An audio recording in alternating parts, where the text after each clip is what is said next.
আচ্ছা শিপু, তুমি কি আন্টি সর দেখেছো? আন্টি সর মানে আবার কি? বুঝলাম না তো। ডাইনোসর নামটা শুনেছি। পাশের বাসায় আন্টি হলো একটা ডাইনি।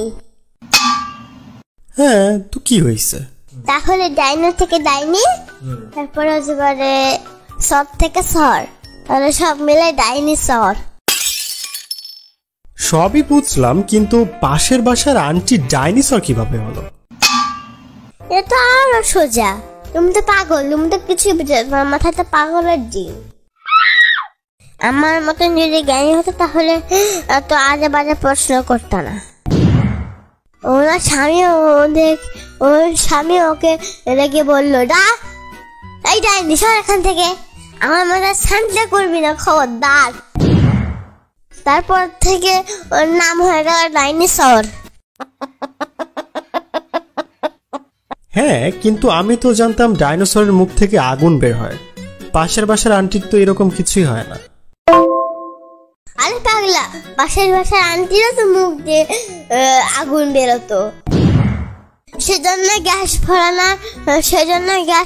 ফুরানোর ভয়ে ওই আগুন দিয়ে রান্না করতো। তাই রান্না করতে করতে আগুন শেষ হয়ে গেছে। ও আচ্ছা, তাহলে ওর পাখা কই? পাখাও তো দেখি না। ওই পাখাও ছিল, কিন্তু বিদ্যুৎ শেষ হওয়ার ভয়ে ও পাখা দিয়ে কাজ চালাতো। বাতাস করতে করতে পাখাতে জন্ডিস হয়, আর এই জন্ডিস হওয়ার কারণে পাখাটি মরে যায়। পাখাতে আবার কিভাবে জন্ডিস হয়?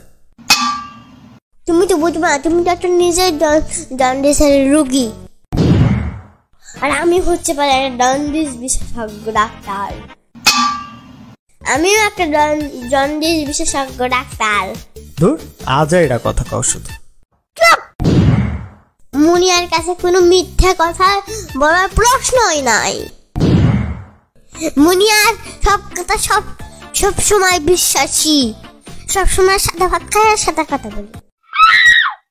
এখন তো পৃথিবীতে কোনো ডাইনোসরই নাই, তাহলে আন্টি কিভাবে আছে? এখানে একটা ভয়ানক কাহিনী আছে। একটা বড় অ্যাস্টেরয়েড পৃথিবীতে আঘাত করে, আর যার কারণে সব পৃথিবীর ডাইনোসর মারা যায়। তাহলে পাশের বাসার আন্টির কি হইল? কারণ কথা আছে, শয়তান মানুষ বেশি বাঁচে। কারণ এই কারণে তুমি অনেক দিন থেকে বেঁচে আসছো, কারণ তুমি একটা শয়তান মানুষ।